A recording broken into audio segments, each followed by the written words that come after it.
It's 11:59 on Radio Free America. This is Uncle Sam with music and the truth until dawn. Wall. The chair is against the wall. John has a long mustache. John has a long mustache. It's 12 o'clock. Right now I've got a few words for some of our brothers and sisters in the occupied zone. The chair is against the American. Another day closer to victory. And for all of you out there, on or behind the line, this is your song. Wall. The chair is against the wall. John has a long mustache. American. Another day.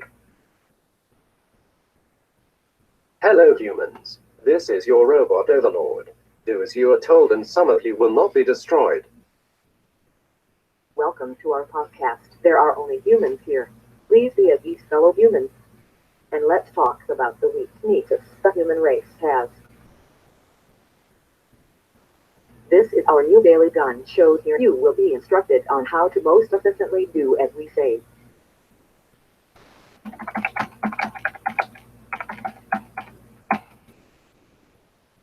There are no guests.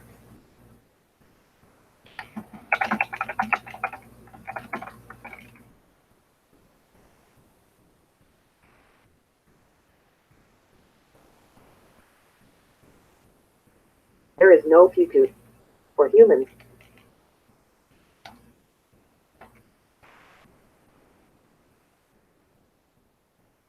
There is no future for humans.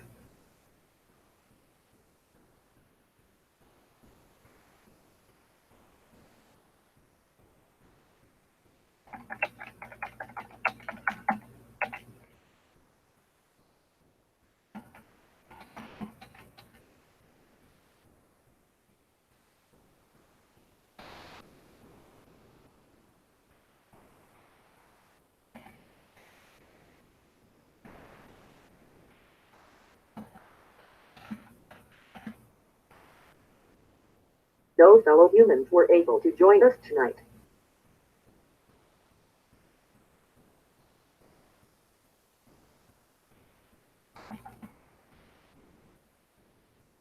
Ooh.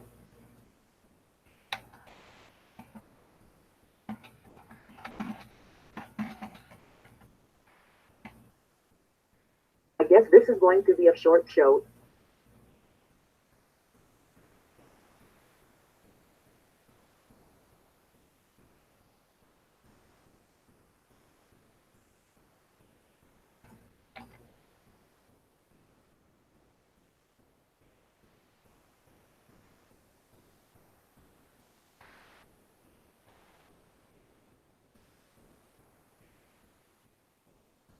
Yes, general related to the humans are kind of stupid.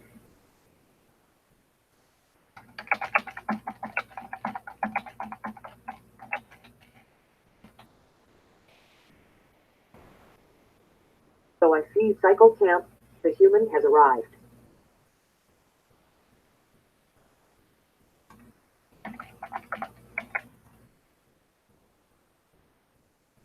Welcome Cycle Camp, the human.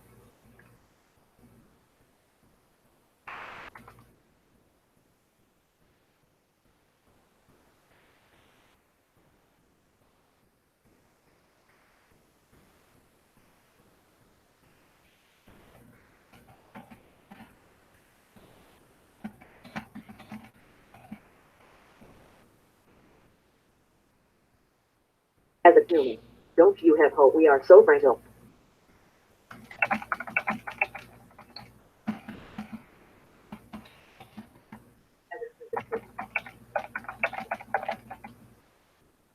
We are so easy for robots to kill. It's not funny.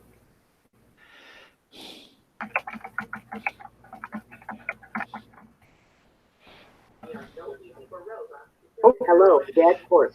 The human. This is true.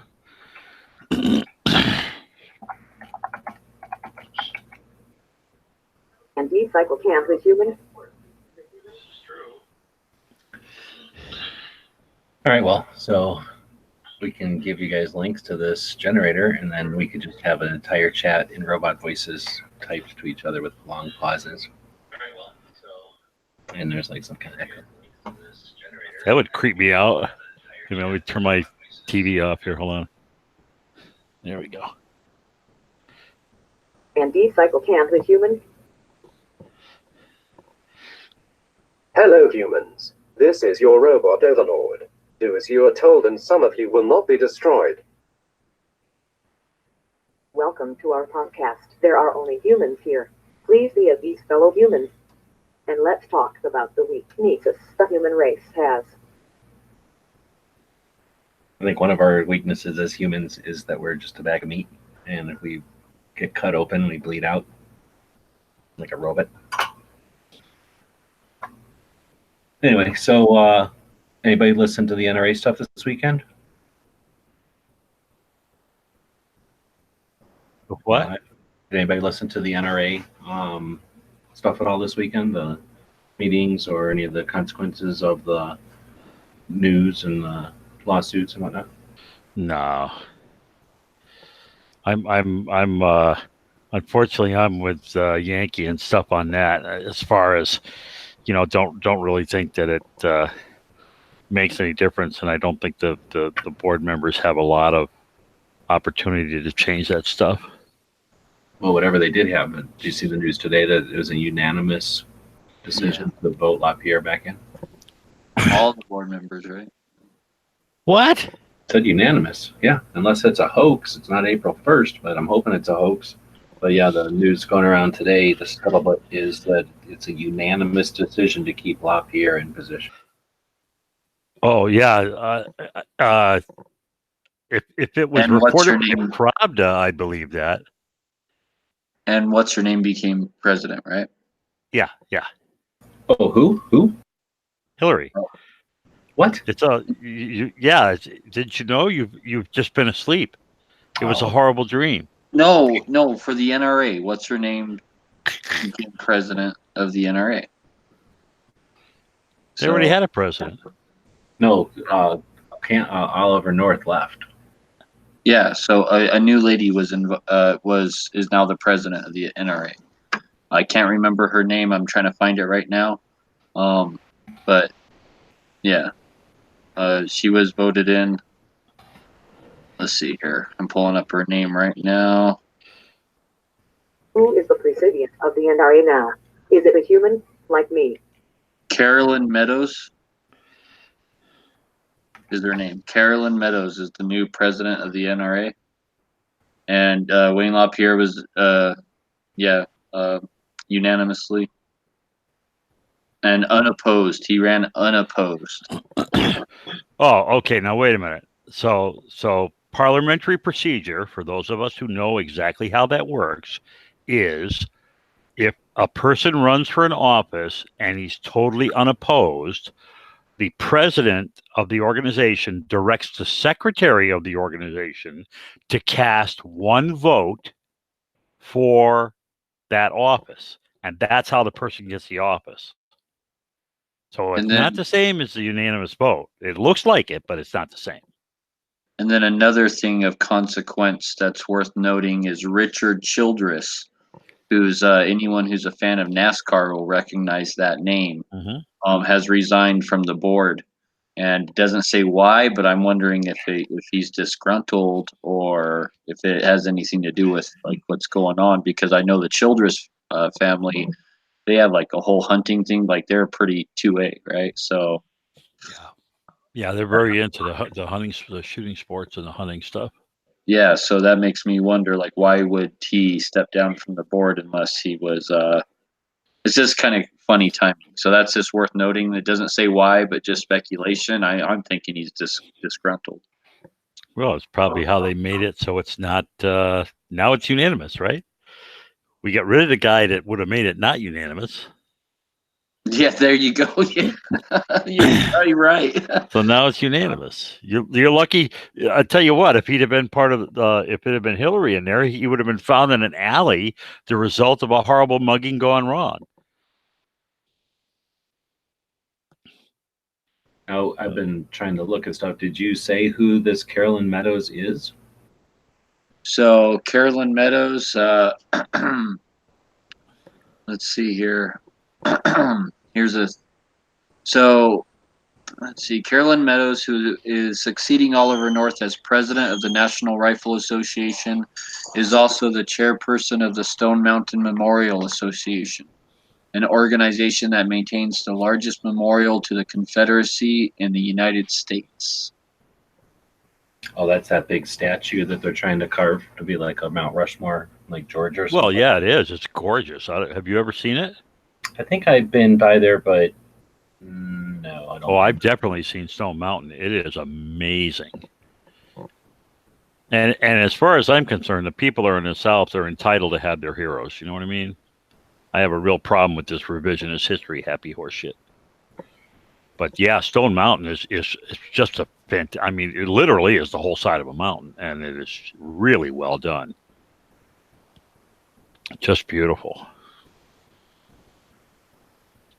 So I wonder who nominated her. I mean, probably somebody in the thing. It says Meadows is. Did you already read this part? It's on the NRA board of directors and serving as the group's second vice president. Was elected president during the meeting of board of directors. So it says it happened during. So I'm guessing since she was on the board of directors, she stood up and said, "Yeah, I'll do it," or somebody said, "You do it." Wow. We won't know because that was done behind closed doors. Like that won't be telecast or recorded, I guess. Right. You don't know how many actual directors were there, and you don't know what a quorum is because none of that shit's public knowledge. I've been on. I mean, I served on the junior board of my of a 4-H camp there way back when, so I've been involved in this stuff for years and years and years and years. And this sounds like a shyster deal to me.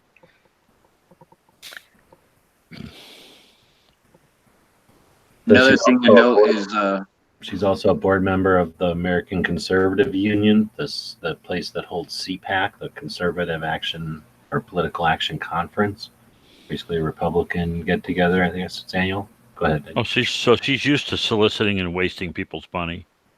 Well, she's certainly political, I guess. Go ahead, Darth Horse. I interrupted you.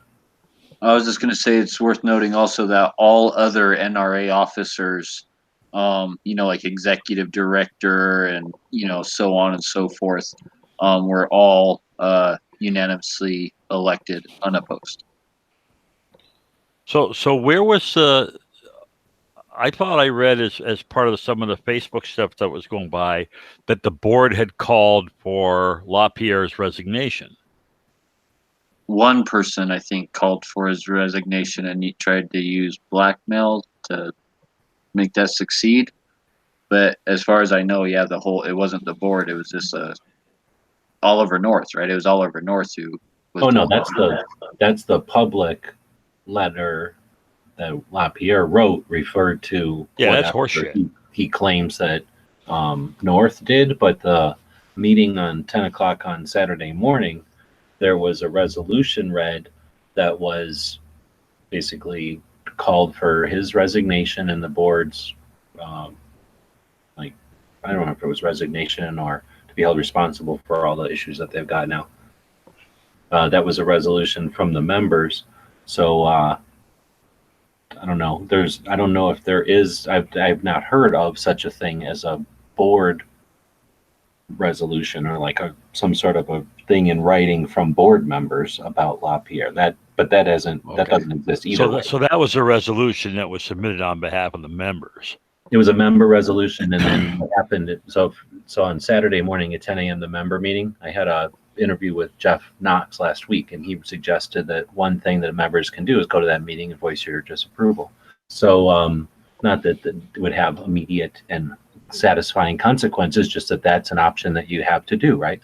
Or that is available. Not you have to do it, but like it's available. It's one option that we have. So go in there at 10 a.m. and basically we started watching the thing, and then it does the meeting, and it's a bunch of rah, rah, rah, we're so great. And Pierre does a speech about how he's not going to buckle to Bloomberg. And then they get to the end of the meeting, and they're like, okay, call to resolve the meeting or whatever it's called, end the meeting. And that's when the first heroes got up and said, no, we want to keep this meeting going and talk about member resolutions. So they voted on that and passed it, and they kept the meeting going. That's when I went live on the YouTube channel, and Gary was in there, I think, for a while. And they started to read resolutions, and they basically said that because so many member resolutions were calling for the resignation of LaPierre and the board, that this one was going to represent all those others. And they've already had this one on the agenda, so they're just going to read this one since it summarizes what most of the other ones had called for. Okay, so that's the procedure or whatever. They read this resolution, and it said what I just said. They want to get rid of LaPierre on the board. And then I believe they voted on that, and it failed. And then they voted again on some stupid other resolution from Dana Loesch. And then I think they voted on a second, they were going to vote on another resolution to get rid of LaPierre. And because there was probably going to be a bunch of resolutions like that. And that's when somebody got up and said, this needs to be done in an executive mode, not standard mode, because the media's here. And just like Jeff Knox had suggested, they're going to point to the television cameras and say, we can't do this in the public eye. This needs to be done under discretion and in the shadows. So then there was a great, bit of debate. Pincus got up. Was it Joseph Prince? I forget. J something Prince at back east somewhere stood up like a hero and, voiced reasons why they shouldn't do it in the dark and, allow the people that are responsible for this mess to be responsible for the conclusion of it behind closed doors with no, they need to do this out in the open. So there was a bit of debate on that. And then, yeah, if it was a member resolution, you need to do it at the member forum. Yeah. So it was great. And it was neat to see this. Now, they did this all in, like you're saying, I guess it's in a procedural way. And, I'm not totally familiar with it, but I've seen it before. So I understand that, it's designed so that things work correctly or whatever, or fairly, I guess. So they did all these votes and stuff, and they would show the camera would pan from the speaker, who was horrible. He was like not good, not knowledgeable about how to run a meeting like this. So he was getting kind of, what do they call it when somebody from right off his ear is telling him what to say, right? He's getting fed everything. He was just a puppet, yeah. Oh, it was so distracting and difficult, and definitely, I would say, engineered to make it a weak link in the situation to fall back on and blame. I mean, there was no need for it. The guy who was next to him was so competent, he was feeding him every correct thing. There's no reason for this other guy to be up there at such an important time. But anyway, so that was one of the issues. But anyway, they would show the guy talking, whoever was leading the meeting, and then they would show the room. And the room had like at least 40% empty seats. 40% empty seats, and then a bunch of big fat white guys sitting there. And when they finally got to the nitty gritty, when they got to the nitty gritty, it was the Marion, the lady who was the first NRA's female president of the NRA, the lady that had created Eddie Eagle in 1986, Marion something or another. She gets up and says, "Oh, we can't do this in the light of day. This is horrible, and the media is going to take it. And then who knows? And we as soon as we say something, even if we do it in a closed meeting, that moments later it's going to be used against us."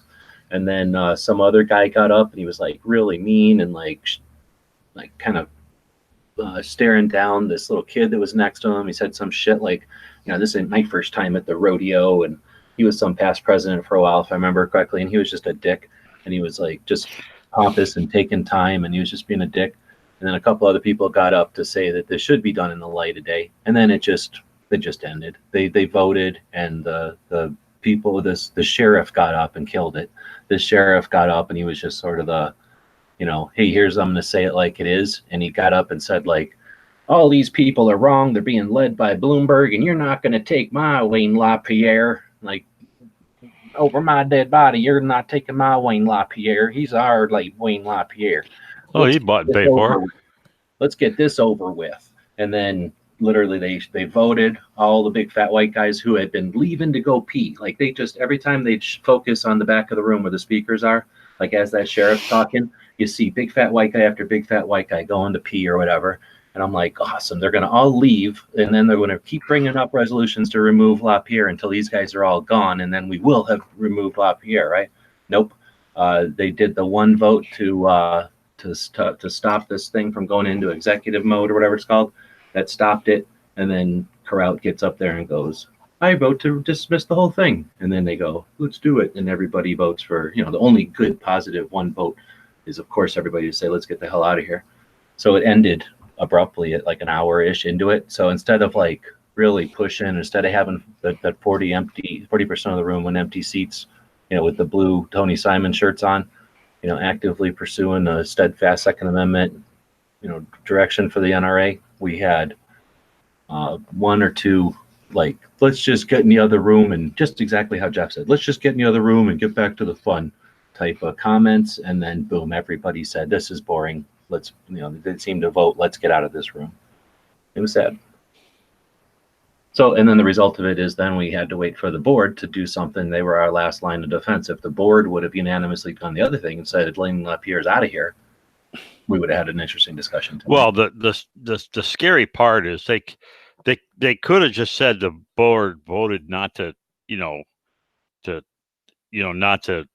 ask for his resignation, but for them to come out and say unanimous, it was a unanimous thing, and there's what, like 60 or 70 board members,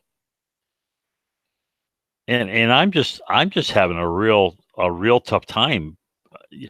It staggers my imagination that with the strife and stress that we've had with the NRA, that all 60, I'm sure quite a few of those people ran on the premise of vote for me and I'll work to make changes to the NRA from inside.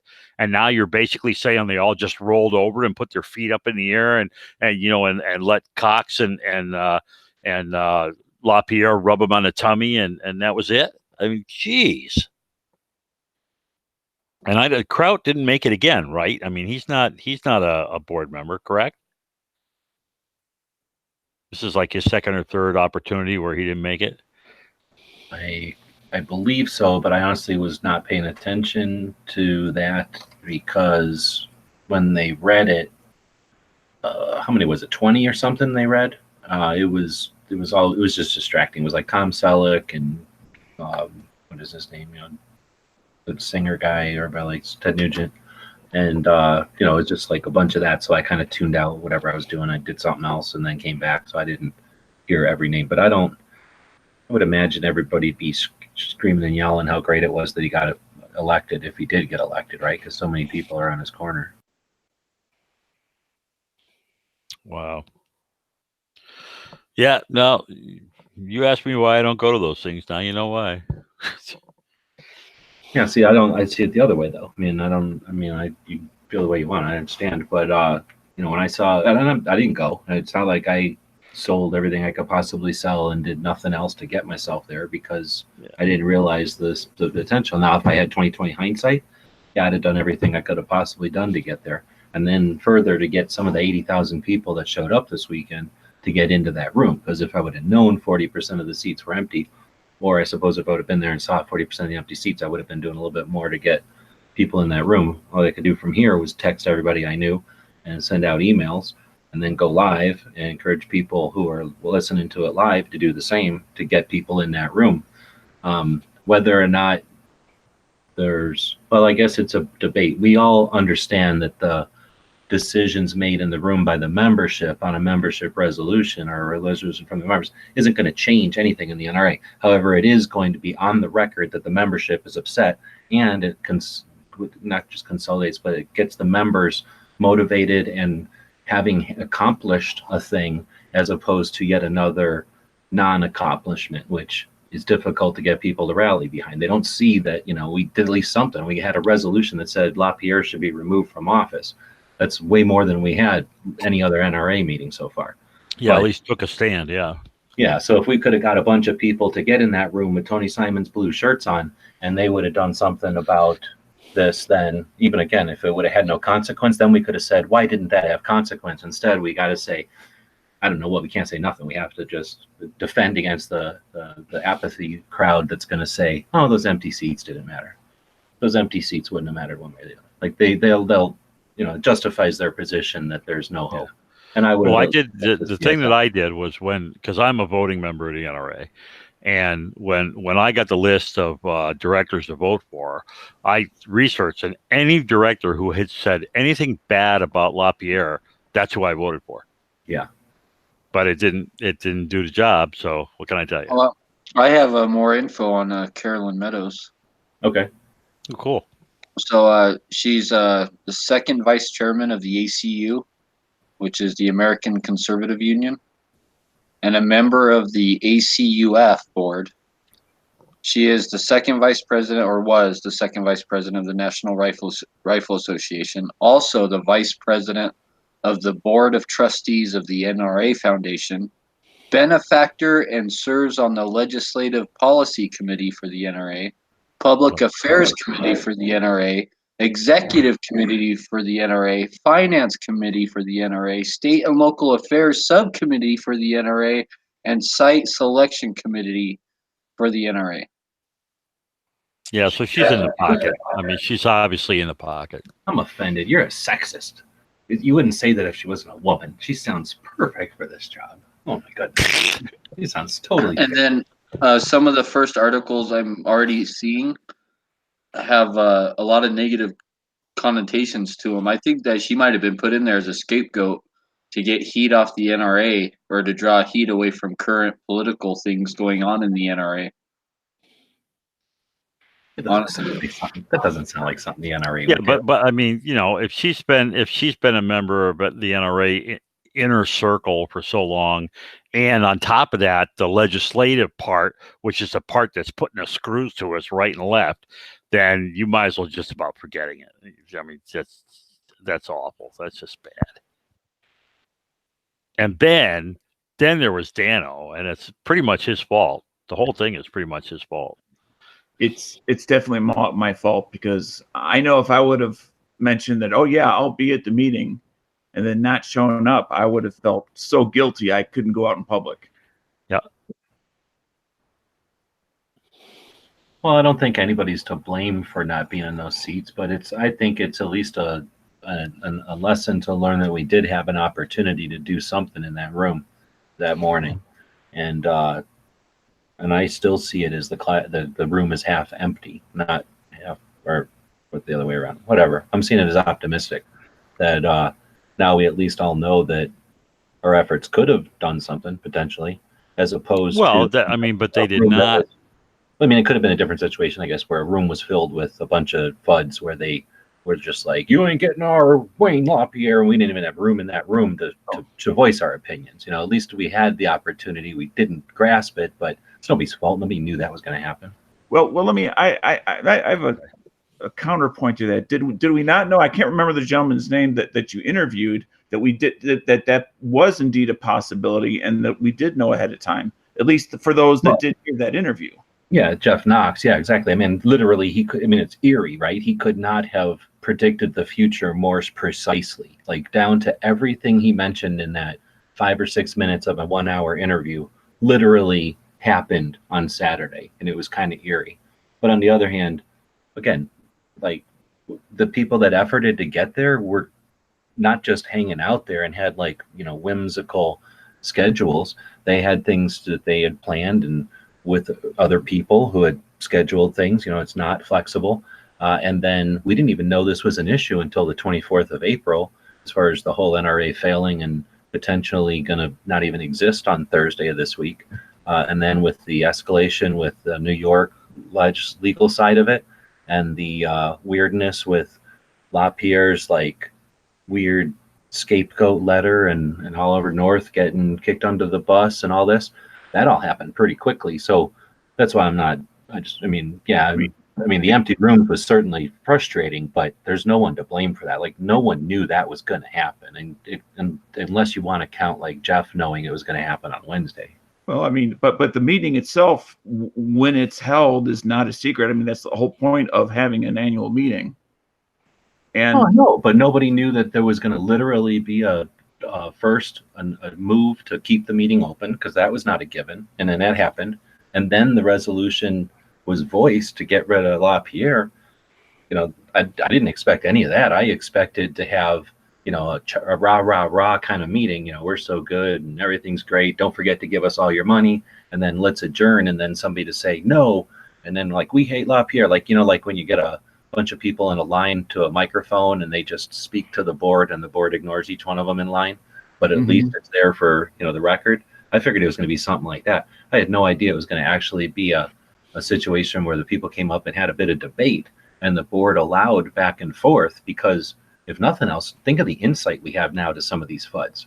And I'm going to keep calling them FUDs because that's certainly what that room was full of. People that were, and if anybody's going to have the position of, you ain't taking my Wayne LaPierre because of the Bloomberg, I mean, that's not putting much insight into this whole thing, and completely dismissing the unscrupulous financial dealings that they're dealing with there. But there is no denying, especially after the article that came out, that something unusual was, whether it was at the meeting, the week before the meeting, or the week after the meeting, something unusual was going to occur potentially within the NRA. Oh yeah, and I mean, yeah, 2020 hindsight though, Dano. I'm not trying to throw shit on. I'm just. Oh no, I'm gonna change that. I'm not gonna throw shit on any individual who is struggling to, at least do something online. Now, the people that have been in this fight for years, this is certainly not their first NRA show, nowhere near their first industry event, and are only profiting on this whole thing. Shame on every single one of them for not being in that room. Because not only could their being in that room affect things, but the volume of people that awareness they could have brought to being in that room, shame on them. I don't need to tell you them. Everybody who's listening to this knows exactly who I'm talking about. But no, I'm not talking about individuals that, are basically going into debt to try to rent a car to get there. I'm talking about the people that are in the industry and this is nothing to them. And they just spent the whole time taking selfies and stroking each other off, playing games. On a multi-day event, to spend, possibly maybe 2 hours or so, you feel is not necessarily incumbent upon somebody attending to find out what's going on in that meeting, with that being the main point of the entire event. So, Dano, what do you guys think? Dead horse cycle is dead. Is Dano right? Well, I tell you, I was disappointed in Ollie. I mean, that guy, the shit he went through during Iran-Contra and all that crap. I mean, he was the frickin' Congress and Senate was all over that guy, and he just stood tall and did it.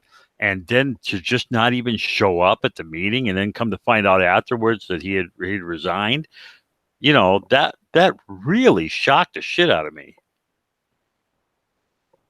I honestly thought he had more balls than that. Well, you don't show up to a place you've already turned in your letter of resignation. Well, but why, like I said, why that would have been a thing was, well, let's take it through the meeting and resign after. Oh, I think he tried to blackmail first. Well, right? He tried to get blackmail. Well, that's what LaPierre said, right? So, because technically it would be blackmail because Oliver North said he was going to release devastating information, right, unless he stepped down. So technically that would be blackmail. Is it blackmail, or was it worded in a way like if let's say I knew there was something on Dano, and I knew that Cycle Camp was just pissed at Dano right now. He's about to put that out on Dano. If I said to Dano, hey, there's some stuff that's coming out on you, and you know what I'm saying? Like, what if he was just trying to be like, hey, there's some stuff coming down. If you get the hell out of the way, it probably won't come down because you won't be an issue anymore. Well, if it was like that, I don't think Wayne LaPierre's response letter would have been worded the way it is. No, you're right. It's true. But I think there's 4D chess going on inside of there, where they know that it's about to all hit those. It's all going to shatter, and they all need to get away. It's like co-stating. They're trying to come out of there. Like, I was already out of here by the time that happened. Like, I'm the one who said I'm out of here first, right? They're definitely trying to cover their tracks, and I'm sure there's a lot of going on behind doors we know nothing about, that we'll never know about. A lot of posturing, a lot of blackmail, a lot of promises and underhanded shady deals. I can only imagine, right? And we're never going to know about all that stuff. But I think just based on Wayne LaPierre's letter, that Oliver North was on our side, that he saw something wrong. He saw, whether it was the community speaking out or Wayne LaPierre's dirty deals, he saw something that I think he thought might give the NRA like a really big black eye.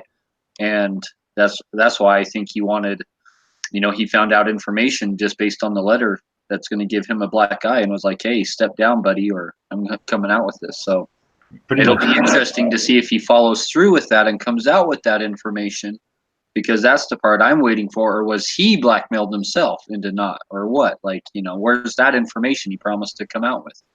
Well, I think the newspaper organization stole his thunder. I mean, Jesus Christ, the stuff they put out was pretty bad. Well, did you hear also, see, first of all, that all those stories come from New York and from New York newspaper organizations, and they were all regurgitated. And of course, we know how pro-gun New York is, right? So even President Donald Trump has been tweeting about New York and the NRA, this whole thing going on. Have you guys read his tweets at all? What Donald Trump's been saying? I have. Okay, so like Donald Trump tweeted, the NRA is under siege by Cuomo and the New York State Attorney General, who are illegally using the state's legal apparatus to take down and destroy this very important organization and others. It must get its act together quickly. Stop the internal fighting and get back to greatness fast. That's what Donald Trump said. And then he went on to say to urge the National Rifle Association to leave New York State.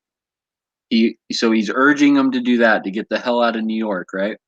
And but basically, yeah, we got the president of the United States here telling NRA to get out of New York and tweeting that they're under attack from the state of New York.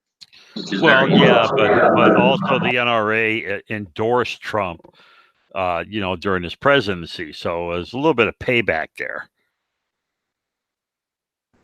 I think that he probably doesn't pay much attention, and he's just doing, exactly like, oh, okay, I owe you a favor, here's a favor. NRA is under attack. Exactly. Yeah, NRA, they went to bat for Trump as he was going to be the guy that was going to take care of our rights right up until the time he said, yeah, take the guns first and due process later. Ha, ha, ha. But like you said, he owed him a favor. So this was just, here you go. I'll throw you the bone. Here's your bone. Thanks a lot. Appreciate you supporting me.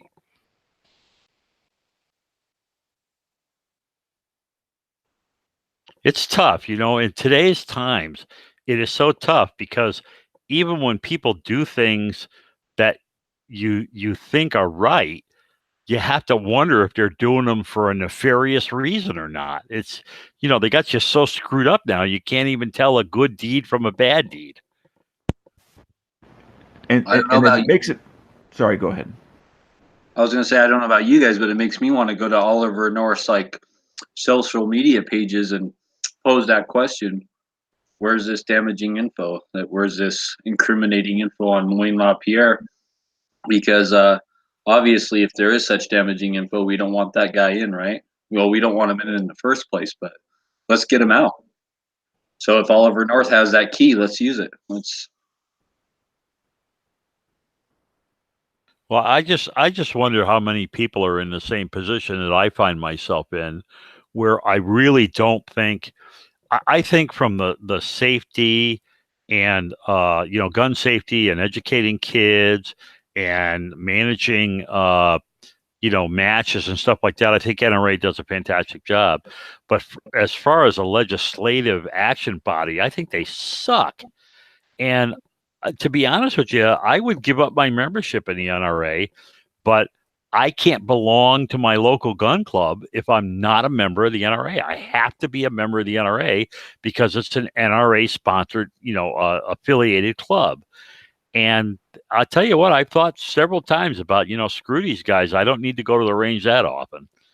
There was someone, and I wish I could remember his name, who stood up there and made a side proposal. And although it was not time for a side proposal, I just want to talk about what he proposed. And that was an error to try to get back to some transparency so that we can clean this out and move forward. And that was a independent audit from an outside third-party agency that reported to a board made up of 5 life members and 5 traditional members, meaning just an annual membership, and no board members and no employees of the NRA is who they would report to, and then put out a report based off of that. Yeah, there ain't a company in the world that would agree to that shit. Oh, I understand that, but that's when you start to look so tainted, your only way out is through cleaning out the shit out of the barn, quite literally. Who was that? Was that Pincus who said that? I can't remember. I remember Pincus speaking, but it was somebody up on the non-FUD side, which is almost how you can divide. It wasn't Pinkus. It was like more of a regular person who wasn't as well like spoken or knowledgeable about how to say it. Right, because it was a proposal that was made at a rules of Robert's rules, whatever, at the inappropriate time. But that is something that he proposed, and I very much see that something like that or similar to it has to occur if they're to escape the being tarred and feathered, at least the image, on a permanent level and a deep level. And you're right. I doubt it will happen, but that's what needs to happen.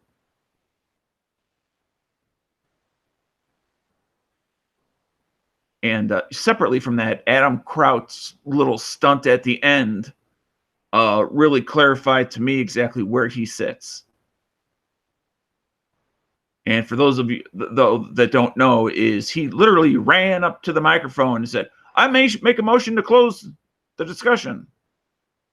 Sort of out of nowhere too, and with a smirk on his face is what bugged me about it. But when I said shit, because I was not holding back on my live thing, Jeff was watching it, I guess, because he made a comment to my video, right? Like the live stream of watching it later. You were in it, right? So was it after you left, I guess?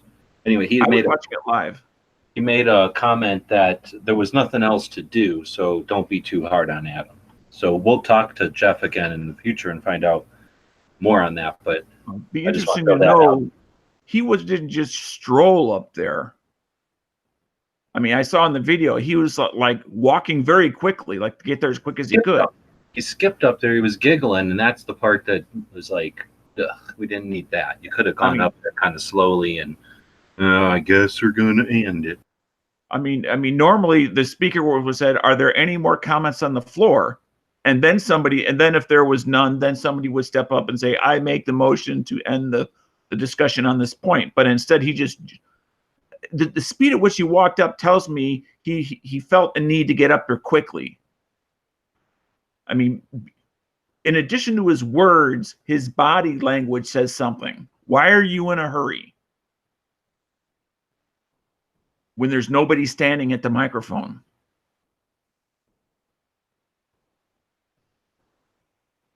And I don't understand it, and it might be interesting to see what he has to say, but I don't know. Sorry, I'm walking back and forth. So we were walking at the Instagram posts from people need links. Let me know on the gun channel side. We were watching the Instagram feeds, I guess, from a couple of the people that had got up and stood up there, and that Kraut guy hasn't done anything about NRAM, let alone standing up there. Pinkus has already uploaded like snippets of his speeches or whatever, or whatever you want to call it, like standing up at the mic.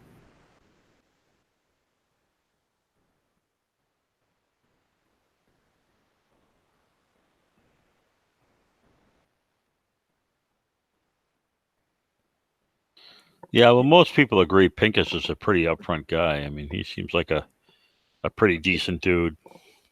So let me ask you guys, and granted, this is just kind of a gut guess, but when they did finally vote on to either go to executive session or not, would you, as your gut, you would throw out as to the nays versus yays as a percent?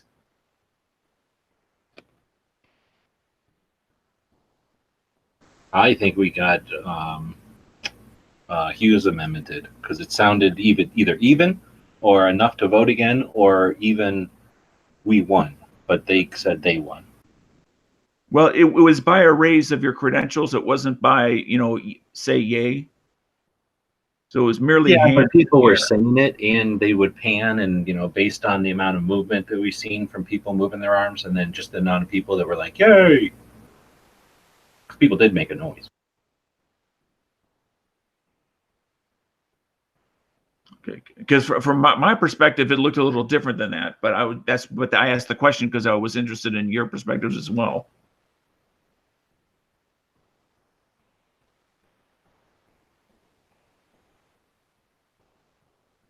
Did either you other guys, Cycle Camp, Dead Horse, actually see the bitter end?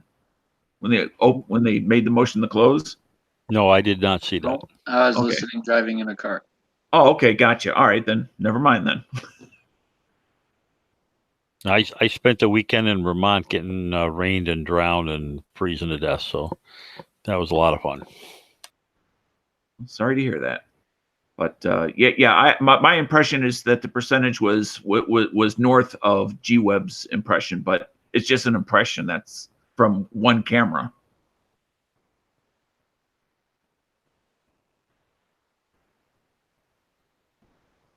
Yeah, and we're both watching the same camera, but it's also a couple days ago now, and I don't remember. I was live. And Right. shit. All right. Where else do we want to take it tonight? Anybody listen to the Yuta chat earlier? Interviewed Yuta. Yes, I did. That was great chat. I learned a lot. Yeah, I think it was kind of neat at the end there. He started talking a bit about the publishing and that kind of thing. A little bit of the how. It's kind of a nice topic.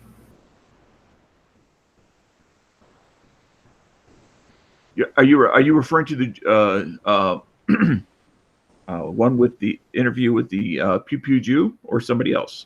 Yeah. I had that earlier today. Oh, okay, because that I did catch some of, and I found that interesting, especially some of the inside baseball stuff as far as publishing, as far as self-publishing versus getting a publisher.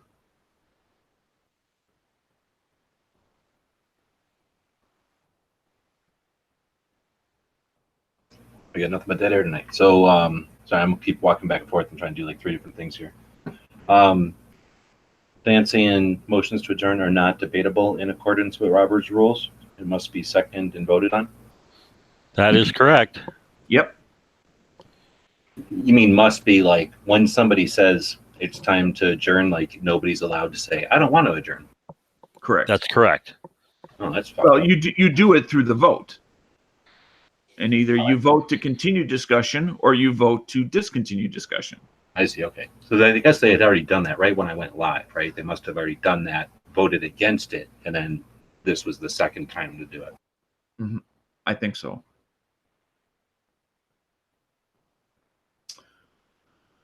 But yeah, unfortunately, we don't have somebody that was there for the whole thing to give us that inside the room feel for some of these questions. I think it'd be great if we had somebody there that was that could give us from A to Z what went down, when it went down. Was our perspective correct through that TV, or was it off? Did they have a different feeling than what we saw or heard? Because I fully understand that cameras and microphones can give a different impression than what's actually there and what's actually happening. Well, and from like, wherever that camera was in the room, like off to the right of the speaker, to the left of the audience, and it would pivot over and look to its right and see this people on the microphone. Mm-hmm. So like at the very top of the camera or to the right of the public microphones, to the left of the speakers, there was some sort of thing happening over there in that corner. Because every time somebody would go up to a microphone on the like pro freedom side, they'd all come down and like court in that corner over there, right? Right. So there was some kind of strategy, because they kept like, there'd be like, they pan over to the mic and it'd be like Pincus waiting. Then they pan over to the guy fumbling around and trying to run the thing. They pan back over to the mics and Pincus is gone and there's some kid standing there. Who apparently had the authority to just say what needed to be said, but didn't know what to say, as he had to have every word force-fed to him. Yeah, they're like, well, you know what? This time we're under indictment in the state of New York. Our shit is so bad that we're having to sue our advertising company. The membership has already called for the repeal of our executive vice president.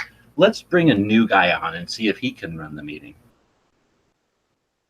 Yeah, but he's the one who sat there and waved the Roberts rules as if, and having run a board and taking those things, once you get used to it, it's just normal language.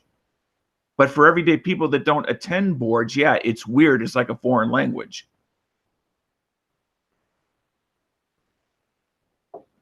Well, and it's the procedures and shit too. It's more than just some fancy way of talking. Right. It's the whole, like, Yeah, I mean, what to just do. as an example, while the discussion was going on, no other proposals can be forwarded or put out for a vote. or discussion until that one is dealt with. Which is why when the one guy I had said earlier mentioned an outside audit by life members and regular members only, he was told that, it was not time for additional proposals at this time. Yeah, that guy was kind of weird. And he's just like standing in between the two mics. I demand to be heard. I demand to be heard. Yeah. And they're like, okay, let's give that guy a mic. Move out of the way and let that guy talk instead. Yeah, in some ways it was almost as weird as like, just because a member sends you a prank letter doesn't mean you have to read it, like the guy from Canada. That Canadian letter that one of the NRA spokesmen read. Well, and again, like, are you telling me that, like, in a situation like they had this year, that's the letter they need to put on the agenda second? It's a joke, right? Yeah. I mean, clearly it was some sort of prank or somebody that was off their meds. I mean, somebody saw that letter before they said, yeah, this seems valid. Let's put it out there, regardless of whether we agree or disagree. That's what I'm saying. It's either a distraction or like just a plain old insult. Like, hey, fuck you. We're going to throw this kind of stuff on the pile instead of what you want to talk about. Or like, let's fill it with this kind of garbage and put all the stuff that has consequence at the end. No. All right. Well, we spent a bunch of time talking about it, but I suspect life's going to go on one way or the other. And, again, it was frustrating. We had a great NRA show. It sounds like a lot of people were successful with what they were there to do. Unfortunately, so was Bloomberg. And so was apathy, who doesn't get to point a finger at. That's just one of those things. We all have to accept that, we weren't in those empty seats. And you can blow that off if you want or not. It's up to you. But again, life will go on, and you can look at the next thing, which I guess is USCCA. Anybody in here planning on going to USCCA? No. Where's that at?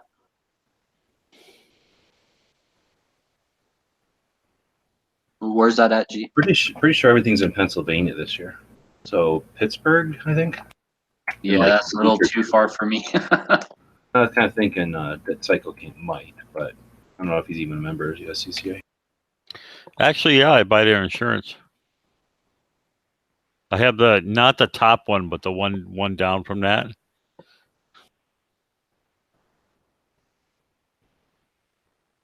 Just in case I end up having to shoot somebody. Or someone forces you to defend yourself lethally. So if you guys didn't have to worry about going to this thing, if it was all expenses paid or your wife or something was already going there and you could go along for nothing, or something happens and you can go there for nothing, would you go to USCCA, or is it not even on your radar because you're not interested? I think I might go, yeah.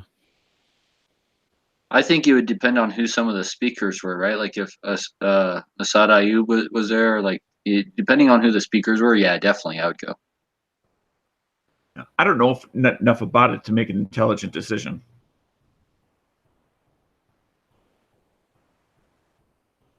I have to admit the articles that are written in the magazine by their regular editorial staff are really pretty well done. And so I wouldn't mind going to, side, I don't know what they call them, but seminars. I wouldn't mind going to seminars by those folks, because they really seem to have their heads screwed on pretty straight.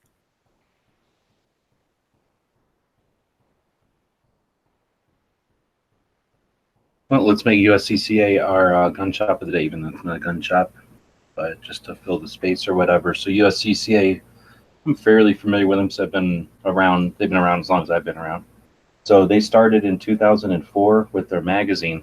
They started a little bit before that, I think, as an online site. And Tim, when he started it, went with the, with the membership-driven business strategy. And he went heavily into a multi-level marketing type of thing, where like if you bring somebody on, you're going to bring somebody on and then get He's pointing, and it was just like a real hard push, and it was a kind of a cheesy sell, especially for 2004. And the feel of the internet back then was very different than today, because this is pre-everything, pretty much everything except AOL, and people were still venturing out and discovering it. And his site had a bit of I don't know what to call it, like a bit of a questionable. And then because of that, in his whatever his position and his like place in gun awareness and being a gun owner, he wasn't necessarily like somebody that grew up with the people who were core in the industry or in the evolution of training or anything. He just became a guy who was interested in using the internet and developed. So that meant his trainers and stuff weren't cutting edge, top of the line or anything, and his site and his advice was regarded appropriately. I'm not trying to be negative. I'm just trying to be like to give people a perspective on this guy. So he started out with a website that you had to pay money to be a member of so that you could read articles, where the rest of the internet strategy was just put websites out there and put ads on them. So he was successful by putting out information that wasn't available because he didn't have a YouTube yet. And then he did DVDs and then the magazine. And then at some point when that was struggling, he added the insurance, and now it's sort of become the insurance leads the thing. So because of the evolution of it, I think if people have been around for a while, they have a perspective on USCCA that's, I don't want to say tarnished, but it's certainly like, not the same as Masada Ayub. I thought Masada Ayub spoke on some of their things. I thought they were connected. Oh, if something's changed, then that's different. But no, from what I understand, it was, Tim's like, I'm going to do that. I'm pretty sure they list him in their expert witnesses or whatever for the. I think are you mixing it up with the Armed Citizens Legal Defense Network? Because he's certainly in the Armed Citizens Legal Defense Network, and he's not a big fan of CCW insurances unless something's changed, because I'm not like best friends with Masada where he tells me everything he's doing. I might be mixing. You might be right. Because USCCA is basically insurance, and since there is no such thing as CCW insurance, all there is like versions of kind of not really kind of hybrid prepaid legal versus kind of like a trust fund. Yeah, so they're different strategies, and USCCA's uses like one of the whatever, not the one that isn't Texas Carry Guard, right? It uses that strategy, which is I think they pay you back after. And that they're it doesn't do you a whole lot of good while you're trying to make bail.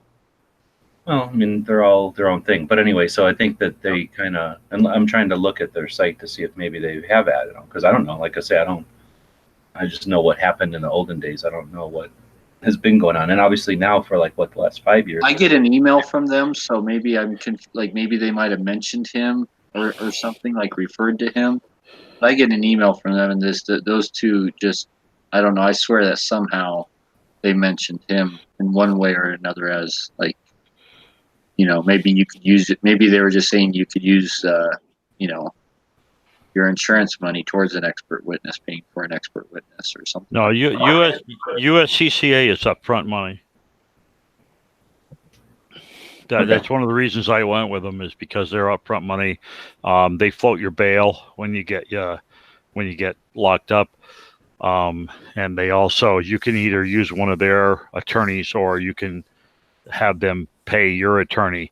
But just like anything else, that assumes you're not at fault. You cannot insure against an illegal act. That's not legal. It's not legal to cover for insurance to cover you committing an illegal act. So as long as it's a question of you did the right things and all that kind of stuff, then they're with you. But it's it's gotta be a situation where you can't hold up a bank and then go to USCCA and say, help me out. Yeah, and that is an interesting side discussion that maybe for a different night or something. But as far as like, because they all had that caveat right there, whether it's that organization or whether it's some of the others, as far as because sometimes, you know, things are gray, and that's why they have courts to decide, hopefully to make it a little bit more clear. It's not clear on day 1 or 2 as far as releasing money, but yet they're supposed to anyway.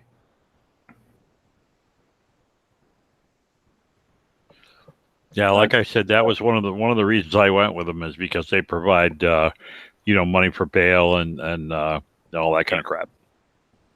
Yeah.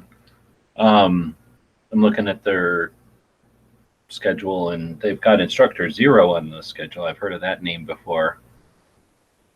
But and then they got Joshua Prince, who was one of the dudes that stood up at the thing this weekend. He was one of the coolest dudes there. It was really loud, enunciated well. You have 2 seminars from him on at least Sunday that I just looked, or Saturday I looked at here. Dave wasn't his first rodeo? No. This is my second rodeo. So let me tell you, I've been around at least once.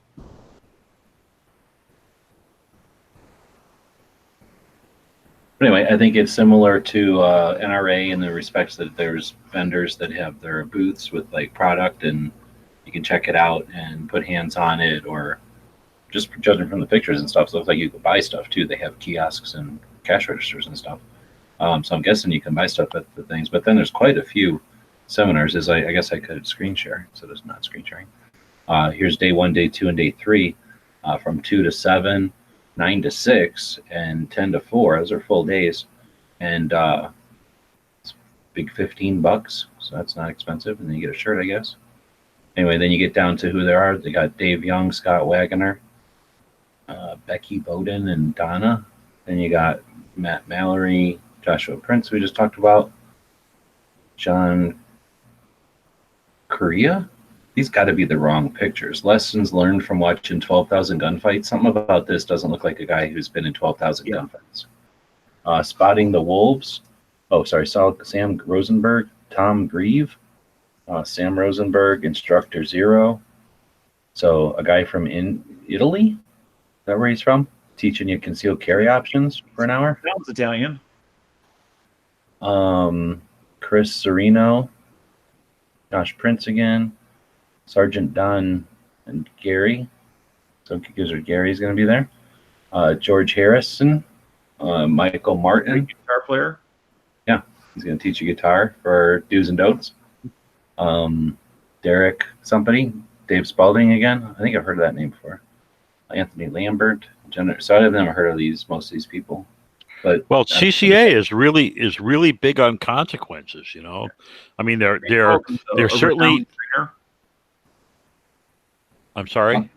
I was just saying Dave Spalding is a renowned trainer. Yeah. Okay, I know I've heard of the name before. And that's another thing that CCA, they're really into training, they're really into gear and and not just holsters and stuff, but the whole gamut of concealed carry.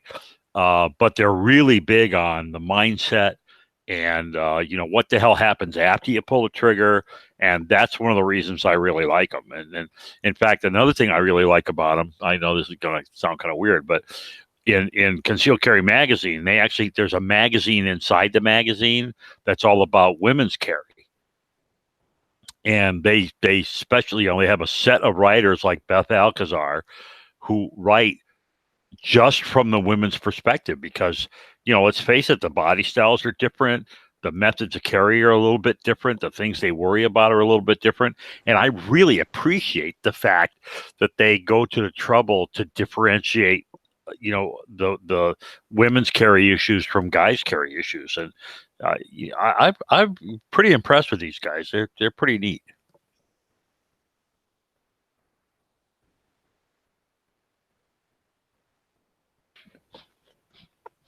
So I guess we started off the whole thing with what's going on this month. So that's definitely one of the things that's going on. Now, after speaking about all of that for so much, any change, or do you even have time to go to something like that?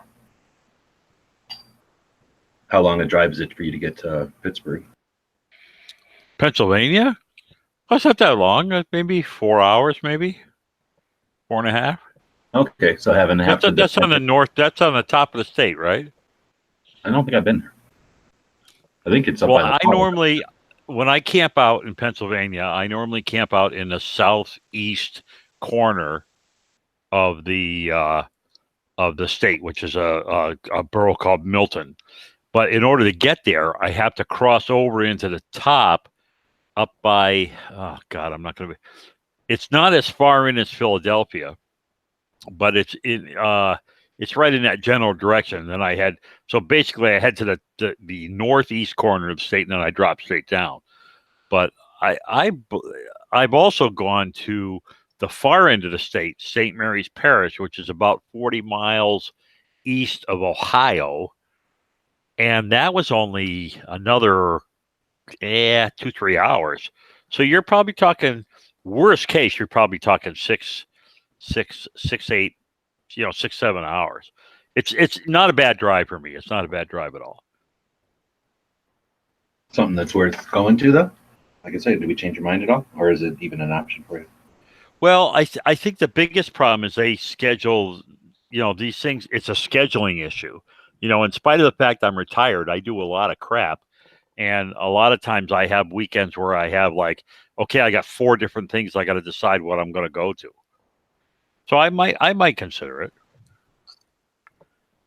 I mean, just don't put a lot of, if I decide to go, don't put a lot of pressure on me. That's all, Well, no, I'm just wondering. I think budget goes to them, and I think Pancakes is talking about going. But for $15, that part of it's certain. I mean, how bad could it possibly be? They'd have to hurt you to make it not worth $15. I mean, they'd have to give you the worst information I can ever imagine. To make right, but you still gotta. The driving is not the issue. The issue is, where do you stay and all that kind of junk. But it would be kind of cool. Well, assuming that's it would be kind of cool to hook up at midnight. Yeah, having an adventure is part of it. That's sort of an excuse for it all. Like, again, $15 adventure, it's good enough excuse to go drive to Pennsylvania. Potentially. What about Dano? Now we got to get Dano to go. Who would be driving further to Pittsburgh? Well, it's 4 states over, so whatever that is. Oh, yeah, you got to forget about Ohio. Ohio always sneaking in there. Yep. Drinking off the lakes up there. So, and Ohio and Pennsylvania are very long east-west. What? Oh, Pennsylvania is, but it's on your side of Pennsylvania is the thing. So you'd only have to go from Chicago to, I don't know how you'd go. Probably to Indianapolis no, you wouldn't. You'd probably go to Cleveland and down. And oh yeah, you got less of a drive than cycle, so you got less excuse. You're the one who's shamed. We should be shamed for not being there. Okay, I'll be shamed. You got no interest in going though. Instructor Zero teaching how to CCW. I don't know why. Well, actually, I know partially why. He may have all the skills in the world and everything else. It just, I have a hard time grabbing on to the faith in the skill set of somebody that won't tell me their name.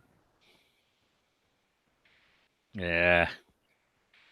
So what's the date on this? Yeah, I got trained by a superhero. Looking. It's this month. It is. Yeah, this month. May 17th. Not this month. All right, so hold on a minute. I think the reason I'm not going is because I'm having surgery in the middle of the month. Hold on. Having something bionic? Yeah, I'm having surgery on the 14th, so I don't think that's happening. No, I'm having a Polish brain tumor removed. Oh, that doesn't sound very fun. I don't know what that is, but it doesn't sound good.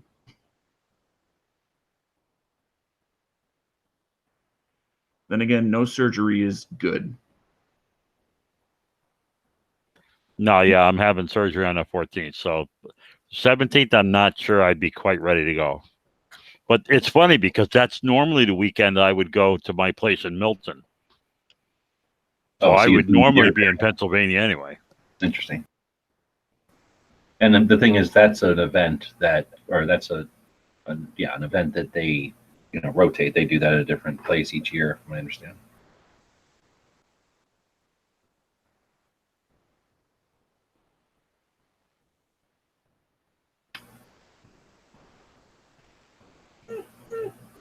So I would say under normal circumstances, I might be interested in going, but that's a little close. I don't think I'm going to be healed up enough in order to get out there. Right on. I'm not going to want to be sitting in a car for 6 or 7 hours to get out there. Well, since it's Monday and we're talking about events, I guess I'll just keep talking about events. So we have Second Amendment Wednesday coming up here. What is this? Second Amendment Wednesday. Oh, because it's the second of the month? Yep. I guess so. Thursday, I believe. This is in North Carolina, if I remember correctly, and I think Obnoxious told us about this one. But an anti-gun crowd has been boasting about their attendance at the General Assembly this week. Therefore, on the Second Amendment Wednesday, May 1st, somebody needs the Capitol to counter the malevolent demands. So they're encouraging people in North Carolina to show up to the North Carolina General Assembly in Raleigh on the 1st at 8 a.m. So that's the first thing we got in the calendar here. And the calendar is on Gun Channels. You just go to gunchannels.com. If you're a member, you'll log into the main page here. If you're not, just click on the news link there, and it takes you to this main page. And if you scroll down a hair on the main page, the calendar starts up here. And that was the first thing we talked about. There's some kind of long-range shooting class somebody put in here. Anybody's more than welcome to put any kind of firearm-related event in here. Then there's the NSSF, the National Shooting Sports Foundation, has been around since the 20s. They're the industry's trade organization. They're having a firearms industry compliance conference, and whatever that is. So I'm guessing some kind of industry-related compliance to the infringing regulations that we have to deal with in all different levels of the industry. So it's probably something to aid that. I put it in there in case anybody happens to be near it and can attend. There's the can I just ask a question? Does anybody else besides me consider NSSF like the FUD organization or what? Well, sometimes I do, only because I hate their child safe campaign. I really, really, really don't like their child safe campaign. I believe that one is what I would consider definition of FUD. But no, I mean, they're the industry. So they're doing all the boring stuff like dealing with, all the importing stuff and all the, SAMI, and then like this. Yeah, the Hillary holes and all that other junk. Yeah, so they're just really trying to make things work. I don't think they're great. I mean, I'm not their biggest ally, only because I've had to deal with them for 15 years, going to SHOT Show and watch them. I kind of think being competent sometimes, but that's 2020 hindsight. And I feel like if everything was perfectly organized, we'd win. But they have their strengths for sure. But I don't know if I'm sure that they're run by FUDs, yes. And I don't think they give a shit about the Second Amendment, but it doesn't matter because we don't need the industry group to give a shit about the Second Amendment necessarily. I think they need to be aware of it and never step on it. But I don't really care if every focus of them dealing with all the they shit. don't have to advocate as long as they stay the hell away. But that's the thing. Like I say, they do this stupid. Hopefully it's over because they're doing a new one now. It looks like, but they did this child lock garbage. What was it called? Project Child Safe. And I just didn't like it because we're living in a time when we've had the best or the least amount of child accidents. And instead of acknowledging that the same way that conservation hunting efforts will say hunters are responsible for more conservation than anywhere else in this country, like more dollars, more time spent, more interest in our wildlands. Like hunters are responsible for the wildlands being there because they fund it and they preserve our wildlands. They have an interest in it. We should be saying we have the lowest amount of firearms related accidents ever. Thank you, firearms owners, for being so aware and so diligent to protecting kids and educating them and keeping them safe. Instead, at a time when we have the lowest amount of childhood accidents, we have our industry freaking organization telling us, keep it locked up. It's your responsibility as a gun owner. And they're paying our money to scold us about something we don't even need to be scolded about in public in front of people as if our own regulating agencies need to tell us something as dumbass as keeping our guns safe. It's just ridiculously cuck. If I don't use that word ever, but I'm using it. They're cuck. It's a bullshit ass, like tail between your legs. Fucking just, I hated that campaign, and they loved that campaign. They just freaking threw money at that campaign all over the place. So that part of it, I'm never going to be supportive Well, of. this came out again in Connecticut during the legislative session when this kid who wore a doctor's lab coat came in and was talking about the epidemic of gun violence. And one of the intelligent senators on the board said, gee, gun deaths have dropped 50% in the last 20 years. Why do you consider this to be an epidemic? Same kind of deal. It's they don't give a shit about the actual data. No. They could care less. So anyway, on our side though, I'd like them to be more. Anyway, so I think I hear you. I'm not trying to. Yeah, you would definitely think a shooting sports foundation would be a little more sensitive to stuff like that. Yeah, and forward thinking, and not just, I don't know. Like I say, I think what happened, I honestly think they didn't think too much about it. Some lady or some old guy, idiot, was like, tasked with coming up with a new campaign. They did, and nobody else wanted to, so they all voted on it being awesome. And then they just kept throwing money at it for 3 years because nobody, except myself, I think, complained that it was a dipshit idea to scold us publicly for 3 years on our own dime. Anyhow, so then we got the 39th annual LEO training conference. I guess all law enforcement that are interested get together and have this training conference, and the 39th annual one. I didn't know about it. I was putting the calendar stuff together. I came across it, so I figured I'd include it just in case anybody. I think it's in New Orleans. In case anybody's down there and had a what would we call it, a contact or some sort of a way to get in there. Is that the type of event where if police department XYZ wants to check out different training opportunities to send their officers to, they would go down there, and different training outfits might have, again, tables saying, this is how we train and this is what we can do for your officers.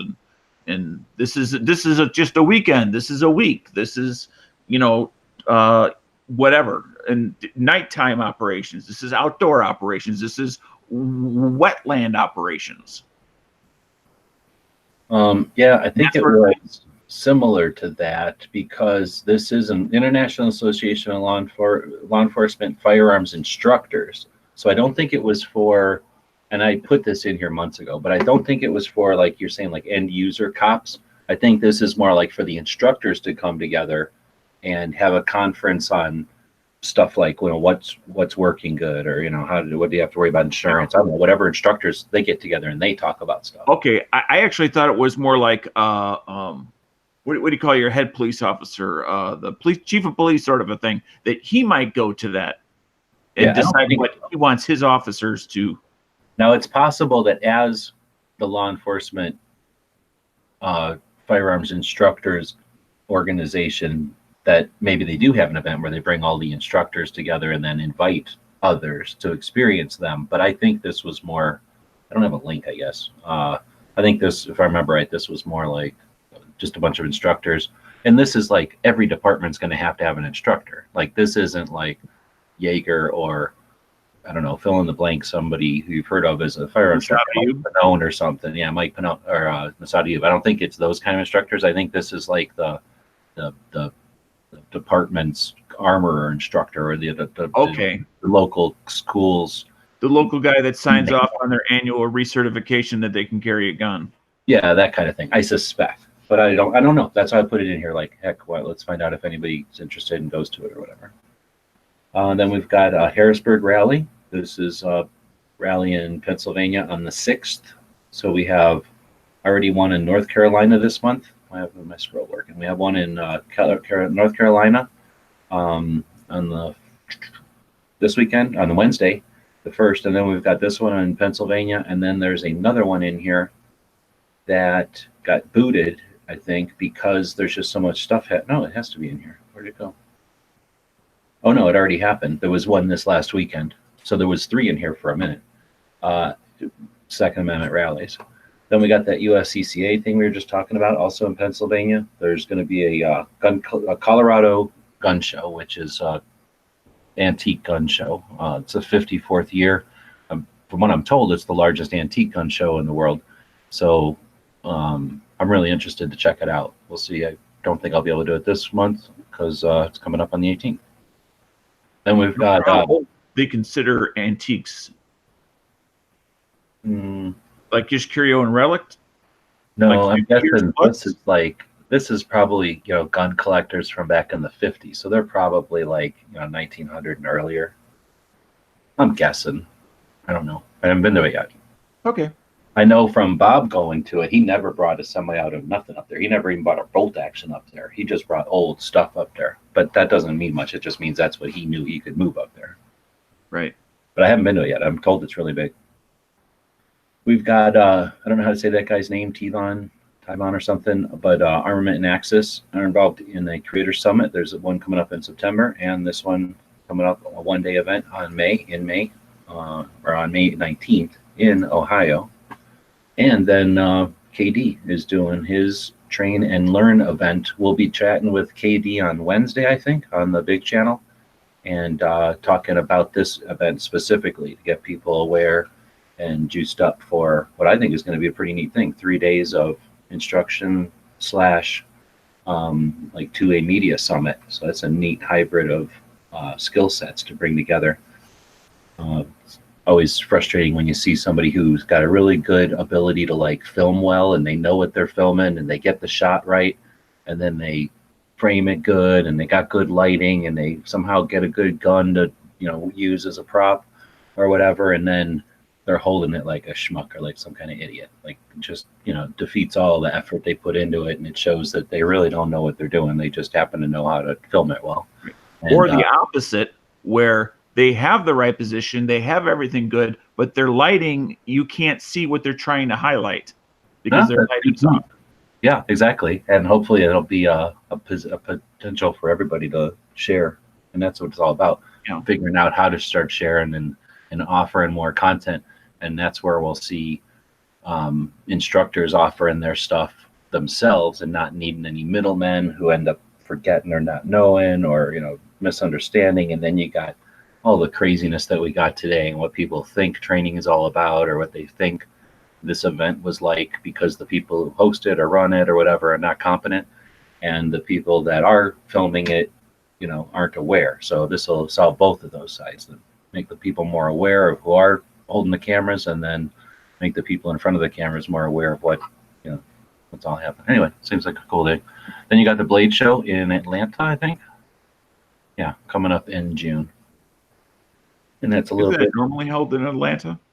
Yeah, pretty much forever. I forget how many years it's been going on. Ever since I've been aware of it, and it started way before I was aware of it. It sounds like it's not very big. I mean, if you think of all the knife manufacturers taking a booth, it's like the large auditorium or like a large gymnasium, from what I'm told. Like a big gun show.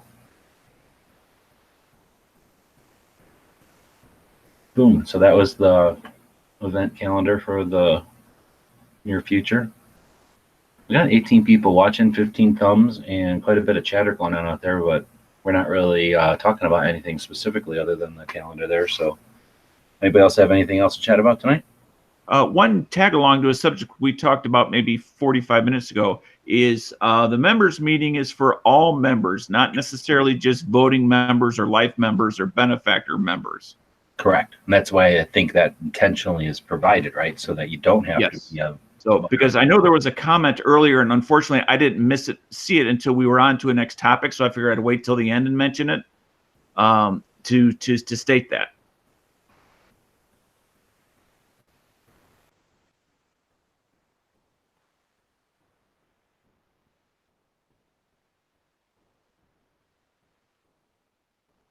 Hello? Yeah, well, I'm eating what I was cooking before. So okay. This is what happens. If nobody's saying anything, we're going to get that air, especially when I'm trying to my cat was biting my foot here, so I was busy beating up my cat. I might be done watching kittens on the other side of the planet. So that means I'm going to have like an hour out of my life back every day. That'd be fun. Oh, my goodness.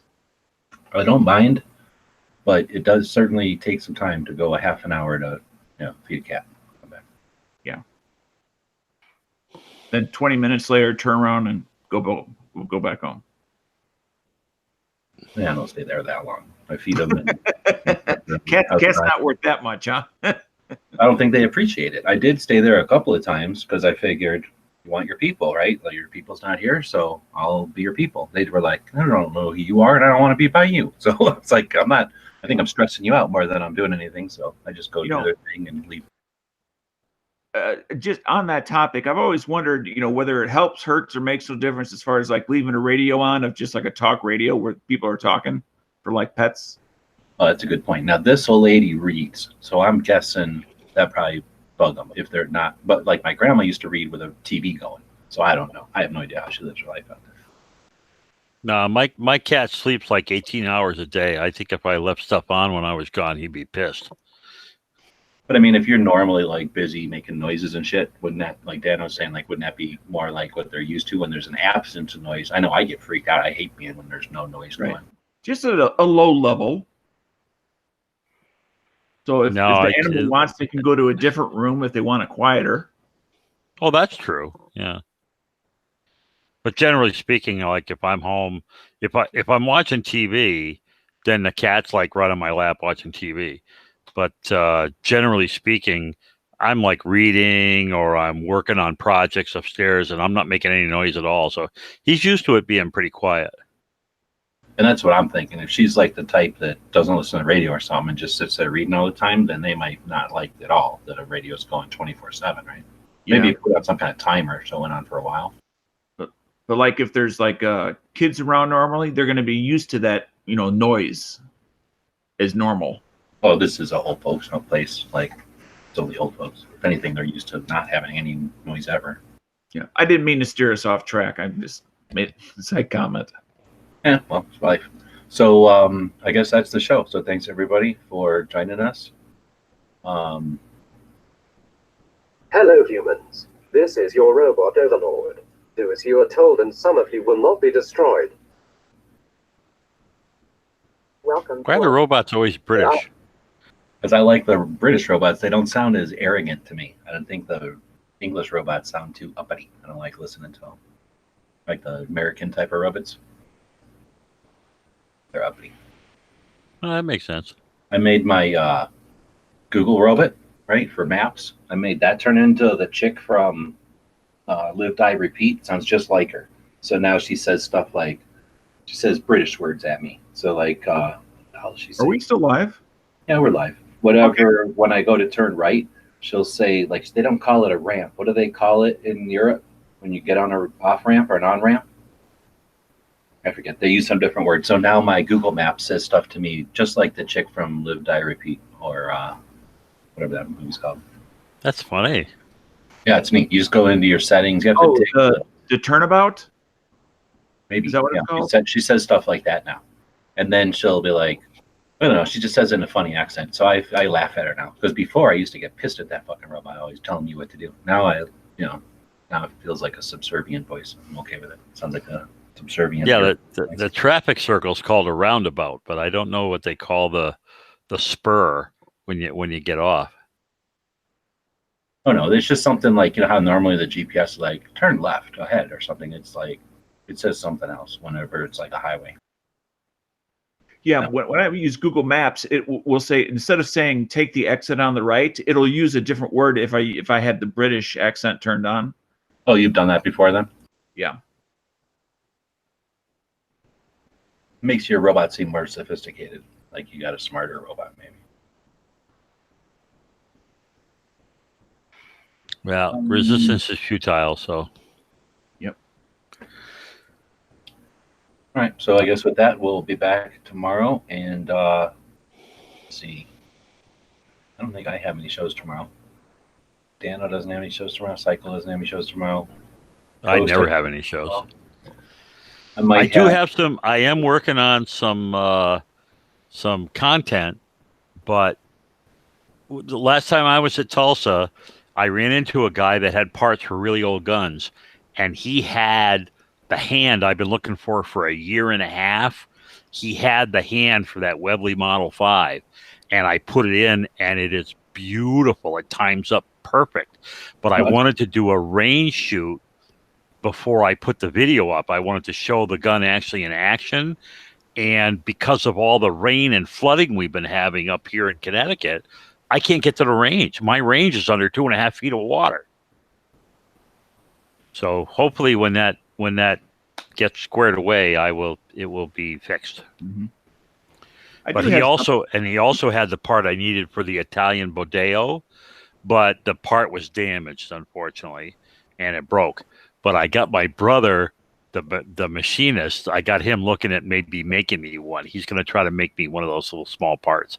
So that should be really cool. So there is more content coming, but I just got to wait for the weather to get squared away and us to have like a week with no rain. The item I was going to throw out there, and this is not necessarily gun related, but it's indirectly related, is a week ago today, I attended a training class in Marion, Illinois at Shawnee Tactical. And the name of the class was called Everyday Medic. And it was a great class. I learned a lot. And I don't necessarily want to go through all the details right now, but if you're in the southern or middle Illinois, or you're willing to take a drive from northern Illinois, I would certainly highly recommend Shawnee Tactical outside of Marion, Illinois. Their minimum class size is 1. So if you want to take Everyday Medical, you can go down there, and there might be just you and the instructor. There could be you and 10 other people.